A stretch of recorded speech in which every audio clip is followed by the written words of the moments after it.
traer nuestros corazones necesitados, Dios. Necesitados de que tú nos encamines, necesitados, Señor, de que tú nos hables, nos exhortes, nos animes, Señor, nos impulses, nos consueles, Señor. Tú sabes cuál es la necesidad de cada uno, Señor, de los que están aquí presentes. Sé tú manifestándote, oh Dios, en cada corazón, Señor. Y que cada uno de nosotros no podamos salir de aquí edificados, Señor. Confesamos nuestra necesidad de ti y clamamos, Señor, que sepamos en este tiempo dar también la gloria, como solo tú te mereces. Gracias, en el nombre de Jesús. Amén.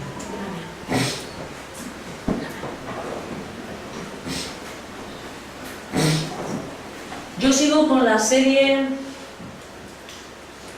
titulada... ¿Alguien me lo sabe decir? Esto está muy alto, ¿no? Porque ando moviéndome, ¿no? Yo me toco. ¿Cómo se llama la serie? Es el trasfondo al final, o la materia, son los 10 mandamientos, la ley moral de Dios. Muy bien, muy bien, muy bien. La ley moral de Dios. Siempre hemos dicho, ¿no?, que Dios manifestó, digamos, sus normas, lo que son los principios para la vida de cualquiera de sus hijos en esos mandamientos, ¿no?, revelados en la ley. Hemos explicado, quizás lo digo porque hay personas nuevas en su momento, de que según la palabra, esto todo ya lo vimos más despacio, pero la ley de Dios fue, digamos, quedó cumplida, cubierta en su aspecto de sacrificios, ¿vale? Todo lo que tenía que ver con los sacrificios, todas esas normas sacrificiales, quedaron cubiertas en Cristo, porque todas ellas apuntaban a Cristo.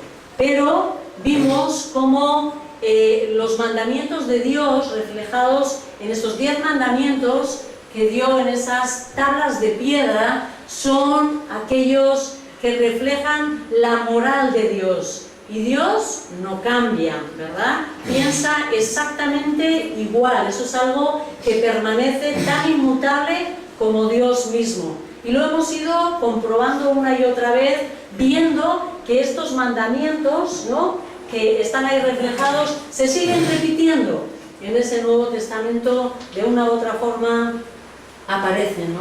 También vimos cómo esos mandamientos son mucho más profundos que la mera letra, ¿no? Hay todo un significado espiritual, ¿no? El último mandamiento que vimos fue el quinto. ¿Os acordáis? Que dice: honrarás a tu padre y a tu madre. Muy bien. Y vimos que ese mandamiento estaba apuntando al respeto, a la sumisión hacia toda autoridad puesta por Dios. Dios escoge padre y madre como representación de autoridad, y aquella autoridad más cercana, pero el mandamiento en realidad apunta a toda autoridad, ¿no?, dada en la tierra. Entonces, para entender este mandamiento, el mandamiento de hoy, vamos a abrir nuestras Biblias en Éxodo 20, que es uno de los capítulos donde están reflejados estos 10 mandamientos. Éxodo 20, y vemos el versículo 13.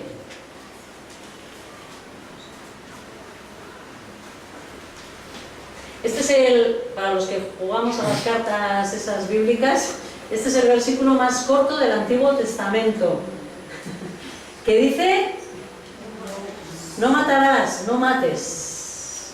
¿Sí? Así de cortito es el mandamiento, ¿no? Para entender este mandamiento en su plenitud,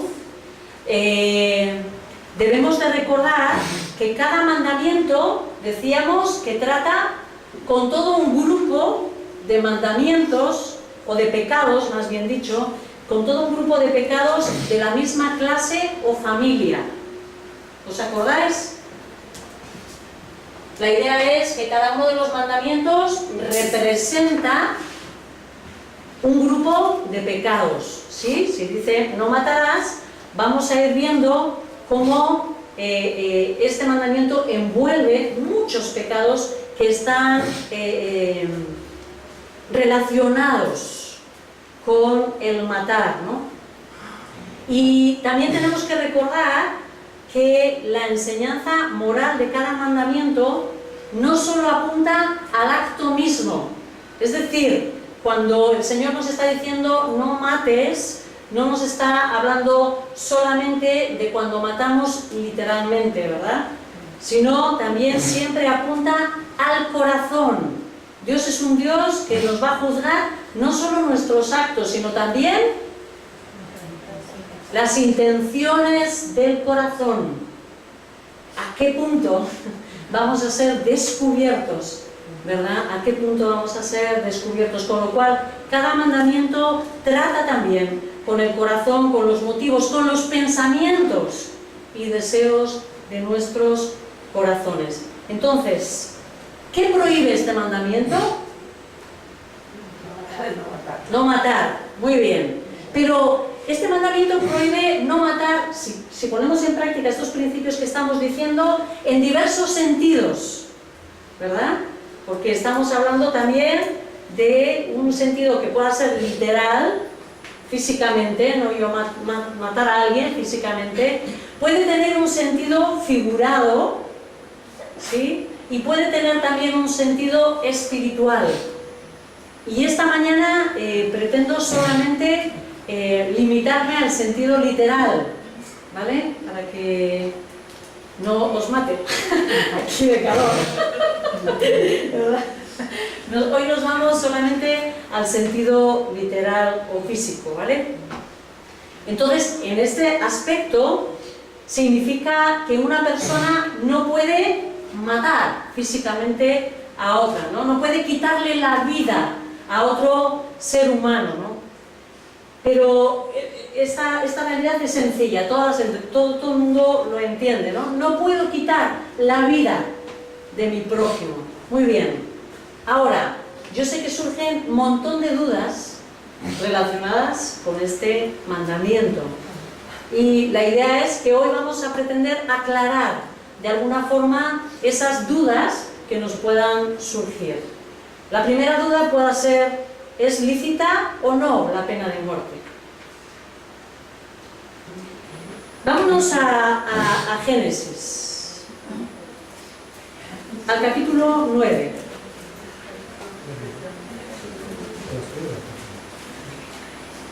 Génesis, capítulo 9, versículos 5 y 6.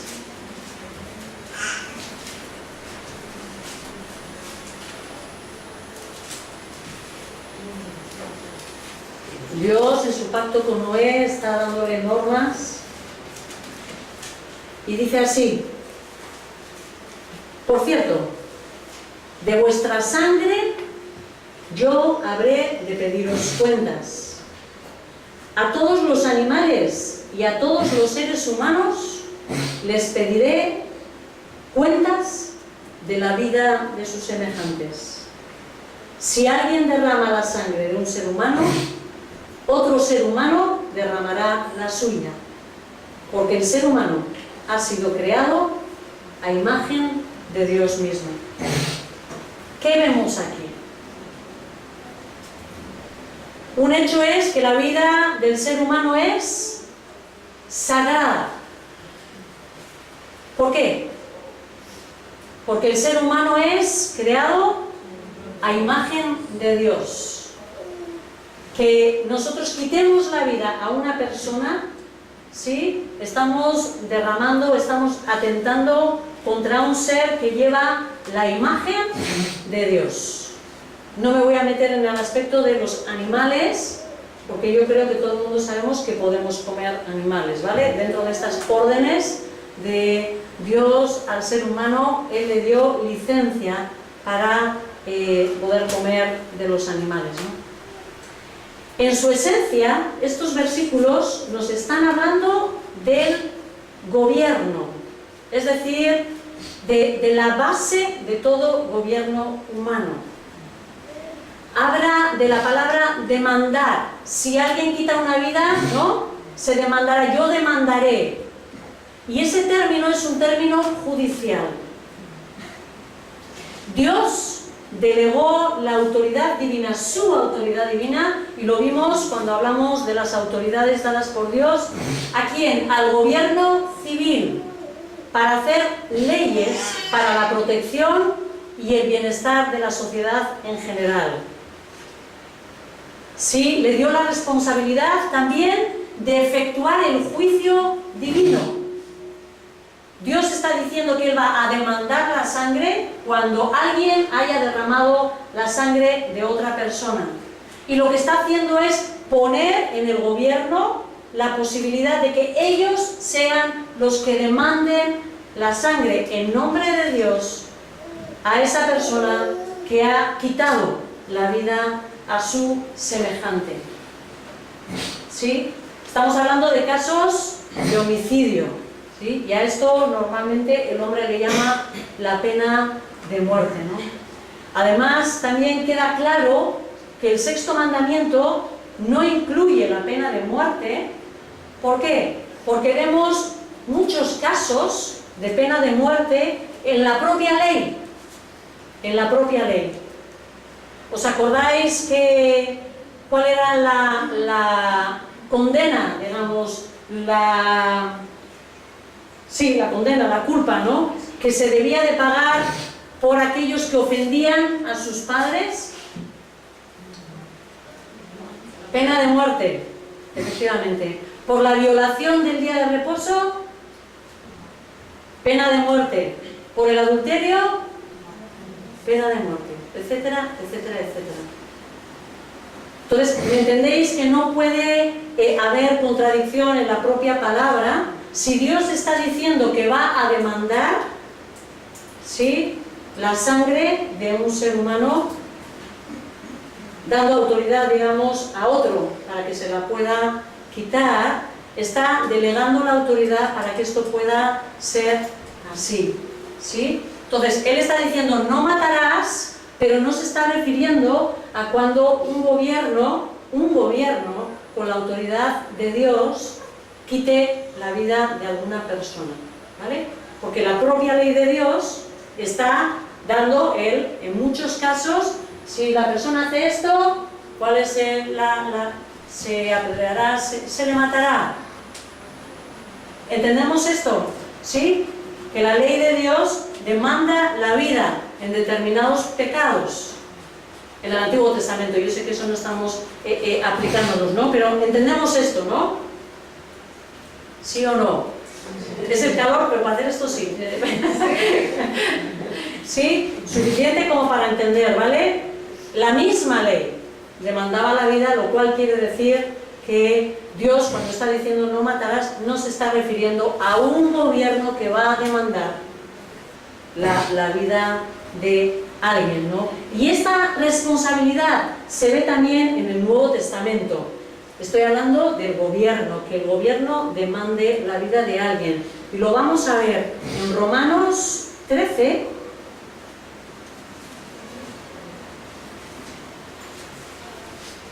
En el capítulo 13, en el versículo 4, sabemos que estos versículos están hablando de las autoridades del gobierno. Voy a leer desde el versículo 3 para entender el contexto. Dice, porque los gobernantes no están para infundir terror a los que hacen lo bueno, sino a los que hacen lo malo. ¿Quieres librarte del miedo a la autoridad? Haz lo bueno y tendrás su aprobación. Y dice el versículo 4, pues está al servicio de Dios para tu bien. Si haces lo malo, entonces debes de tener miedo. Y dice el versículo, no en vano lleva la espada. Y la palabra original está hablando de una espada que era la que usaban los romanos para matar en el momento de juicio. no una espada grande de batalla, ¿vale? Sino la espada para hacer el juicio, ¿no? Pues está al servicio de Dios para impartir justicia y castigar al malhechor. Este mismo versículo está hablando de lo mismo que está, que lo que está dicho en Génesis. Lo que aquí está diciendo es que el gobierno está al servicio de Dios para impartir esa justicia, y no en vano tiene esa espada, y lo que está hablando es, lógicamente, para usarla en el momento de condena al culpable, ¿no? Y lo mismo vemos también en Hechos 25,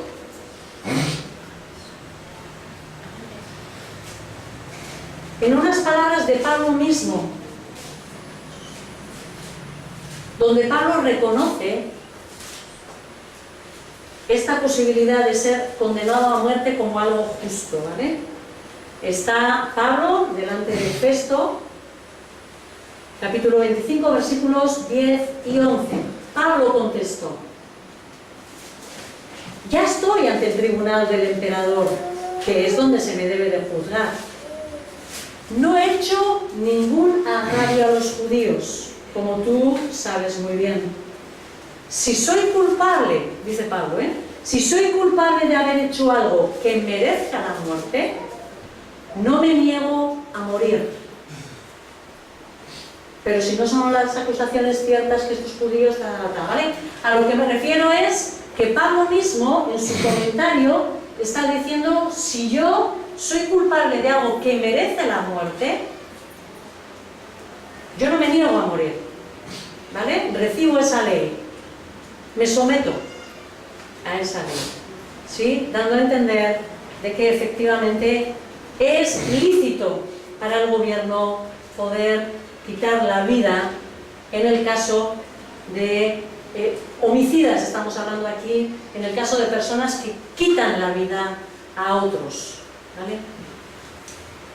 Otra pregunta que nos podría venir es: ¿qué pasa cuando el homicidio es involuntario? Vámonos a Éxodo, capítulo 21.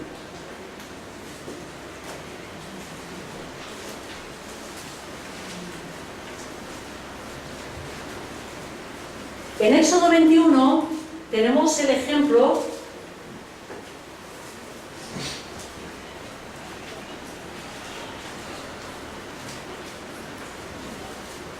de un robo. Éxodo 21, versículo 12 y 13.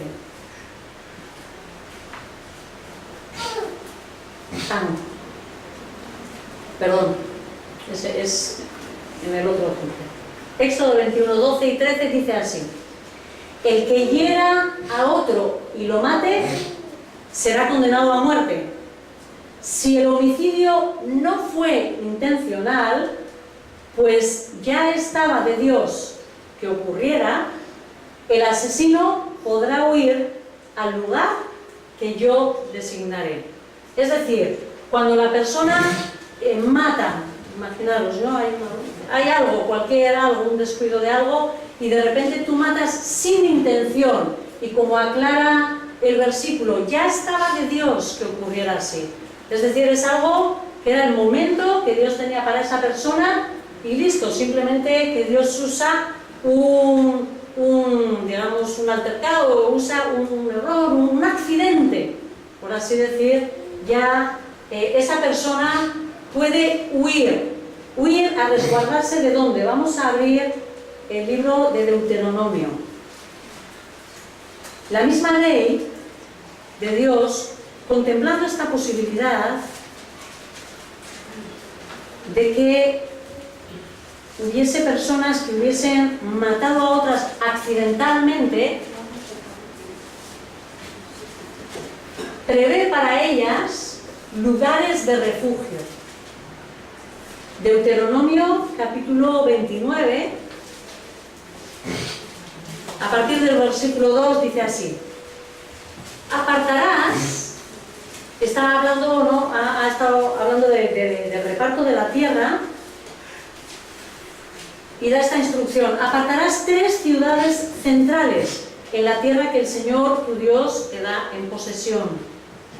Dividirás en 3 partes la tierra que el Señor tu Dios te da por herencia, y construirás caminos para que cualquiera que haya cometido un homicidio pueda ir a refugiarse en ellas. Estamos hablando de un homicidio involuntario, ¿vale?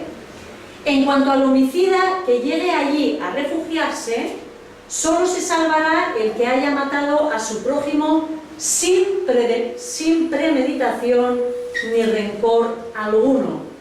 Por ejemplo, dice, si un hombre va con su prójimo al bosque a cortar leña y al dar el hachazo para cortar un árbol el hierro se desprende y golpea a su prójimo y lo mata, tal hombre podrá refugiarse en una de estas ciudades y ponerse a salvo. Es necesario evitar grandes distancias para que el enfurecido vengador del delito, es decir, normalmente el pariente, se enfurecía al saber que se había matado a alguien. Entonces la gente tendía a salir rápido a intentar matar a aquel que había causado la muerte, ¿vale? Entonces dice, no le dé alcance y lo mate. Aquel hombre no merece la muerte, puesto que mató a su prójimo sin premeditación. ¿Qué estáis despistados? ¿Qué he dicho? 29, 29, Uy, 19. Ay, 19, dice. Pero cortarme antes. Sí. Sí, 19, perdón. Sí, o sea, la idea es, la persona puede huir rápido a una ciudad de refugio, donde va a esperar la justicia, ¿no? El propósito de establecer estas ciudades era dar tiempo a que se enfriase esas pasiones de los familiares, ¿sí? Los parientes del muerto no podían entrar a vengarse de esa persona que había matado. Eran ciudades de refugio y ahí estaba prohibido poder entrar a matar a nadie, ¿no? ¿Os acordáis o habéis oído, ¿no?, de esa ley del talión que dice ojo por ojo, diente por diente? Eso era una ley también para frenar la venganza. Era una ley para guardar la venganza, porque lo normal en aquella cultura era de que se tomase la medida, o sea, extrema. Tú me has hecho algo, vamos, te mato. Aquí lo decimos, ¿verdad? Que, por cierto, que apuntemos también eso, ¿eh? Cuidado con lo que se dice, ¿verdad? Pero precisamente para evitar eso se establece la ley del talión y también estas ciudades refugio, vamos a decir, donde se podía, aquella persona que había hecho ese mal, ir a refugiar para luego pedir justicia y esperar a que viniesen personas, ¿no?, que pudieran ser testigos y aclarar los acontecimientos y quedar esa persona libre, ¿no?, y no ser muerta. Así que Dios mismo estaba protegiendo, preocupado por la vida del inocente, crea esas ciudades refugio, ¿no?, manda crear esas ciudades refugio. Así que la persona que mata no intencionalmente no es una persona culpable de homicidio. Otra pregunta, ¿qué ocurre con el suicidio o el aborto? El suicidio es claramente un homicidio en contra de uno mismo, ¿verdad? Y el aborto también es algo que será condenado, ¿no? Un niño es un ser vivo aún cuando todavía está en el vientre de la madre, y lo vemos tan claramente reflejado en ese Salmo de David, Salmo 139. Yo sé que quizás muchos de vosotros lo podáis saber. 139, versículos 13 al 16. David exponiendo sus sentimientos, con qué claridad lo recoge, ¿no? tú creaste mis entrañas, me formaste en el vientre de mi madre. Te alabo porque soy una creación admirable. Tus obras son maravillosas y esto lo sé muy bien. Mis huesos no te fueron desconocidos, pues en lo más recóndito era yo formado, cuando en lo más profundo de la tierra era yo entretejido. Tus ojos vieron mi cuerpo en gestación. Todo estaba ya escrito en tu libro. Todos mis días se estaban diseñando, aunque no existía uno solo de ellos. ¿Sí? Todo aquello que íbamos a hacer estaba ya escrito, ¿no? Así que Dios no solo forma el cuerpo, sino la personalidad y las características de la persona desde el mismo momento de la concepción. Y yo personalmente creo que desde la eternidad, cuando Él nos pensó, ya éramos, ¿no? Pero en ese sentido, cuando una persona mata a un bebé o a sí mismo, eso claramente es un homicidio.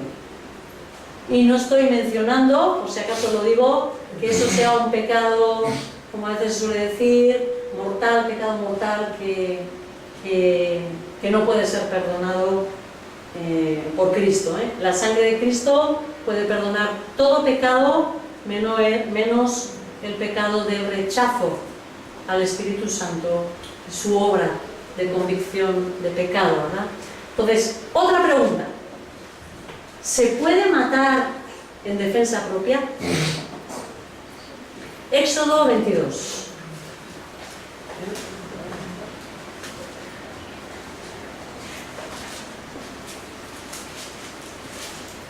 Yo más bien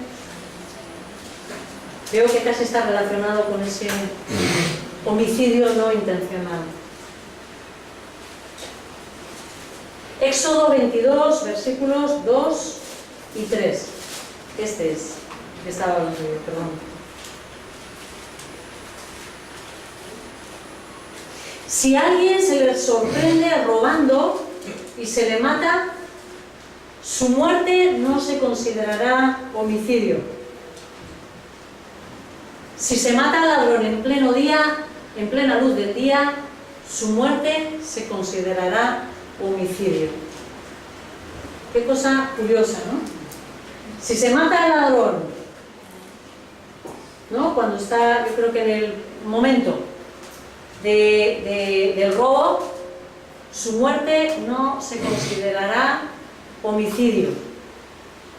Pero ya si eso es a plena luz del día, entonces se considera homicidio. ¿Qué puede ocurrir? ¿O qué imagen mental os viene a la cabeza? ¿Cuándo se cometen los robos? De noche. Antes sí, ahora ya de noche, de día, en cualquier momento. No sé.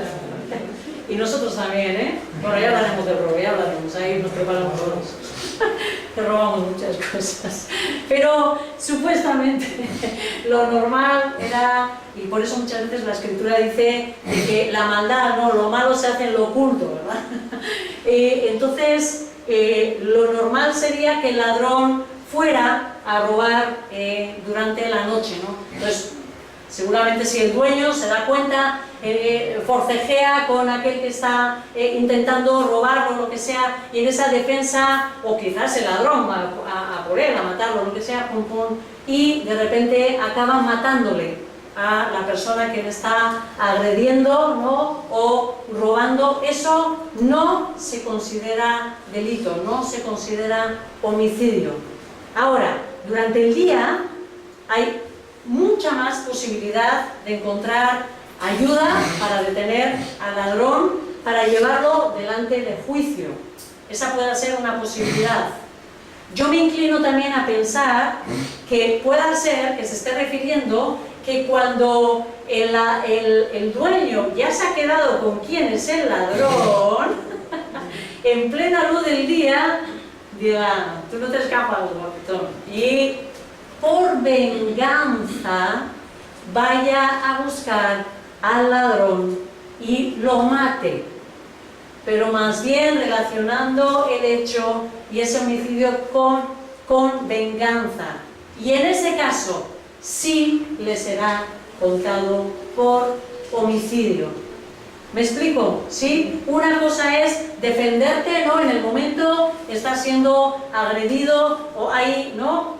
Y ante la agresión que tú te defiendas, que intentes sacar algo. Si esa persona mata al agresor en ese contexto, no ha cometido homicidio, ¿no? Pero otra cosa es que lo haga, digamos, con premeditación, ¿no? Sabiendo, ¿no? Aunque el otro le haya hecho un daño, hay un tribunal al que hay que ir a recurrir, ¿no? Y las cosas y los asuntos no los tenemos que juzgar nosotros, sino en principio el gobierno. A esto nosotros le llamaríamos legítima defensa, es lo que se llama legítima defensa, ¿no?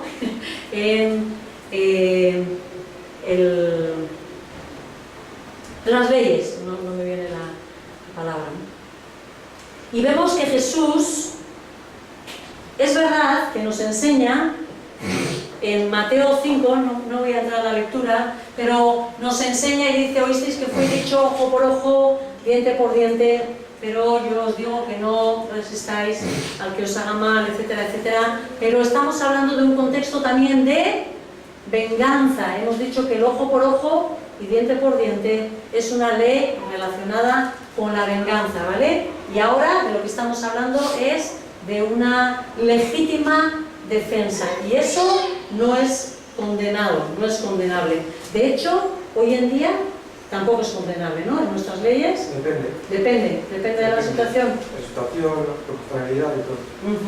Vale. Porque las leyes que tenemos nosotros, la gran mayoría están basadas principalmente en las leyes del Antiguo Testamento, ¿no?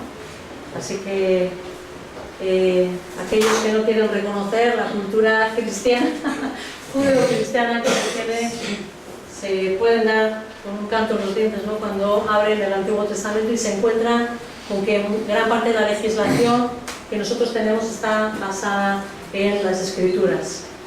Siguiente pregunta: ¿es lícito matar o no en tiempos de guerra?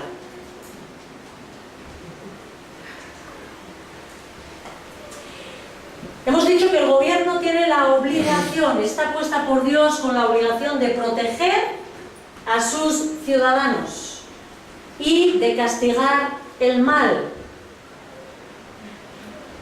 En un tiempo de guerra, el gobierno te va a pedir que tú defiendas el territorio y que lo defiendas de los atacantes, de los agresores. Entonces, según esta regla, la guerra será justa cuando actúa ¿en qué situación? En defensa, efectivamente. La guerra será justa cuando tú defiendes tu tierra, vamos a decir, tu gobierno, tal, ¿no? Cuando es agredido por otra nación, ¿vale? Dios no desea, no respalda, vamos a decir, la extensión, cuando tú te metes con otro país, cuando eres tú el que intentas usurpar a otros su tierra, ¿vale? Entonces, fijaros que esto son debates, son debates que se han creado desde el principio de los siglos con nuestros hermanos cristianos, ya con el mismo Imperio Romano, ¿no? Cuando les pedían que fueran soldados, etcétera, etcétera, ¿no? Todo esto, todas estas preguntas siempre han estado entre nosotros, ¿no? Quizás nosotros en este país vivimos de momento muy tranquilos, pero nosotros sabemos que hay países, sobre todo nuestros hermanos que están en persecución, ¿verdad? Eso es terrible, terrible lo que ellos están padeciendo. Nosotros tenemos a Michael aquí en esta mañana y sabemos, ¿no?, que Nigeria, por ejemplo, con todo ese grupo, y lo hemos comentado muchos de nosotros, ¿no?, de Boko Haram, como ellos arrasan con nuestros hermanos allí, que ello es bestial, ¿no? Y seguro que muchos de ellos tienen quizás que defenderse, ¿no?, cuando son bestialmente agredidos, ¿no?, por los transgresores. Otra pregunta: ¿podría este mandamiento alcanzar a terceros? Es decir, ¿serían culpables o podrían llegar a ser culpables de homicidio aquellos que no matan directamente, pero que tienen una responsabilidad indirecta? Y hemos dicho que el mandamiento se extiende mucho más que la propia palabra, ¿no? Fijaros, una persona será responsable de homicidio también cuando sabe que el producto que ofrece, por ejemplo, ¿no?, una persona que está expediendo algo, que ofrece algo, es nocivo, dañino y podría llevar a las personas a la muerte. ¿Qué cosas se os ocurren? Veneno,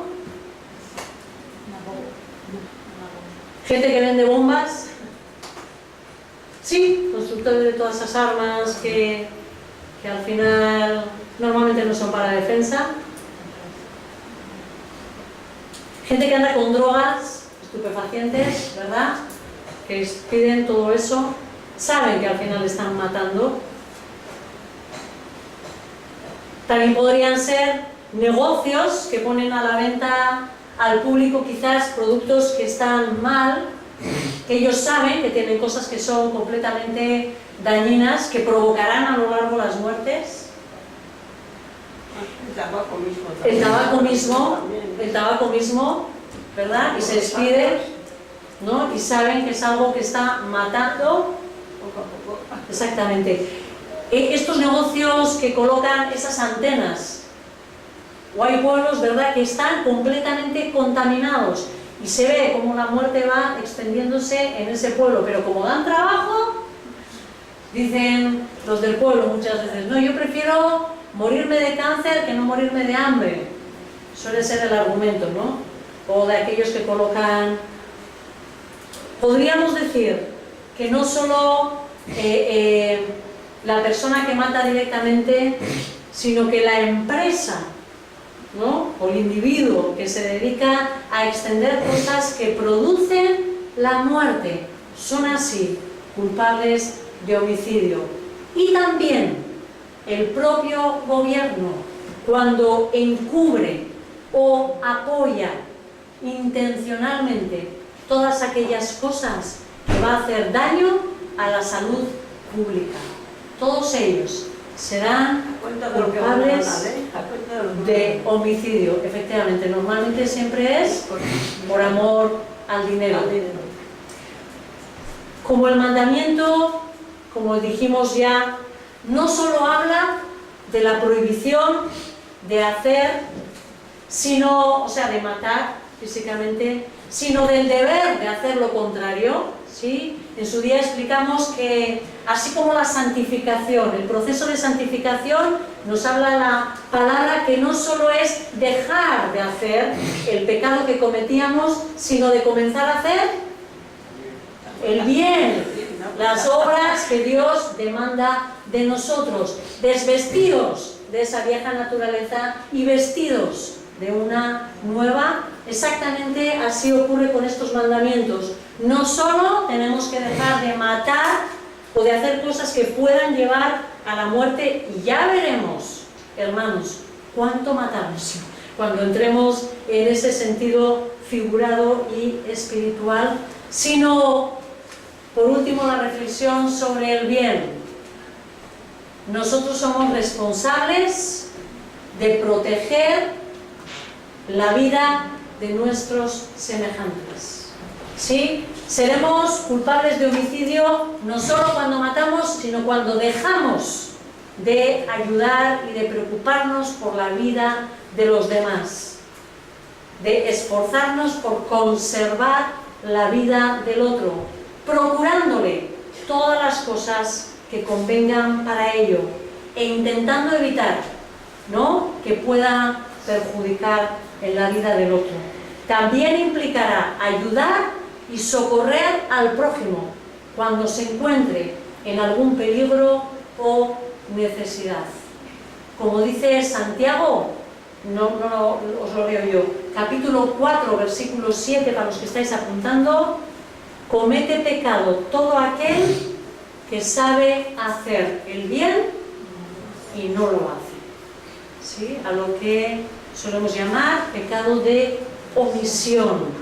Así que no solo somos llamados a dejar de matar con toda la extensión, veremos cuántos asesinatos cometemos, ¿no? O más bien homicidios, sino que también tenemos que esforzarnos por guardar la vida de los demás y en ese sentido esforzarnos por ayudar a nuestro prójimo. Oramos. Señor, queremos darte gracias, Dios, por la vida que tú nos has dado. Y clamamos, Señor, que tú nos ayudes a esforzarnos por cuidar, oh Dios, no solo de la nuestra, que es un regalo que proviene de tu mano, sino del prójimo, Señor.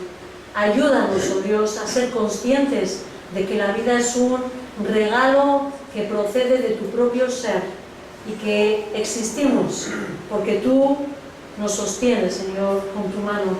Ayúdanos, Señor, a guardar nuestras manos. Señor, nos gustaría poder evitar incluso el tener que defendernos de lo que sea, Señor.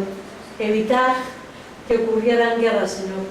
Pero clamamos, Señor, también por aquellos que incluso son nuestros hermanos, Señor, que están en medio de todos esos ambientes.